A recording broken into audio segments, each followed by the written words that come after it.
আসসালামু আলাইকুম ওয়া রাহমাতুল্লাহি ওয়া বারাকাতুহু। তাবারাকাল্লাযী নাযালা আল-ফুরকানা আলা আবদিহি লিয়াকুনা লিল আলামিনা নাযীরা। আল্লাহ তাআলা পবিত্র কোরআনের মধ্যে কোরআনকে ফুরকান বলেছেন। ফুরকান কেন? যেটা হক বাতিলের পার্থক্য করে। তো এই হক বাতিলের পার্থক্যটা কিভাবে করে সেটা সূরা ফুরকানের বাকি পুরো সূরা জুড়ে আল্লাহ তাআলা আলোচনা করেছেন। তো কোরআনের একটা বালাগত হলো কোরআন তার প্রত্যেকটা সূরার শুরু এবং শেষের মধ্যে একটা অন্তমিল রাখে এবং সেই সাথে কোরআন তার প্রত্যেকটা সূরার ভেতরের আলোচনাগুলো একটা হিন্টস সূরার শুরুতে দিয়ে দেয়। এর জন্য আপনি কোরআনকে তাদাব্বুর করবেন, কোরআনের প্রত্যেকটা সূরাকে আপনি তাদাব্বুর করবেন, সেই জিনিসগুলো আপনি কোরআনের মধ্যে পাবেন। এর জন্য বলা হয় তাফসির এবং তাদাব্বুর। শুধু তাফসিরের মধ্যে দিয়ে আপনি অর্থ জানবেন, শানে নুজুল জানবেন এবং বিধানাবলীগুলো জানবেন, কিন্তু যখন এর সাথে আপনি তাদাব্বুরকে যুক্ত করবেন তখন আপনি মূল মজাটা আপনি কোরআনের শেষ হাফটাকে আস্বাদন করতে পারেন। তো এই কথাগুলো কেন বলছি? আমাদের আম্মার্স অনলাইন ইনস্টিটিউশনের একটা আয়োজন আছে, সেটা হচ্ছে ধারাবাহিক সূরা ভিত্তিক তাফসির কোর্স। তো এটা আমরা এই চিন্তা থেকে শুরু করেছিলাম যে আমরা তাফসির ও তাদাব্বুরকে সমন্বয় করব। তো আমাদের এই সিজনের সর্বশেষ সূরা, অর্থাৎ আমরা সিজন 5 এর সর্বশেষ সূরা হচ্ছে সূরা ফুরকান।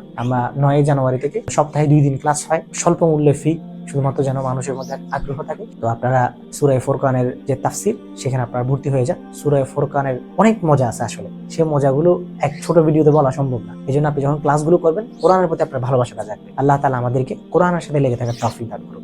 আসসালামু আলাইকুম ওয়া রাহমাতুল্লাহি ওয়া বারাকাতুহু।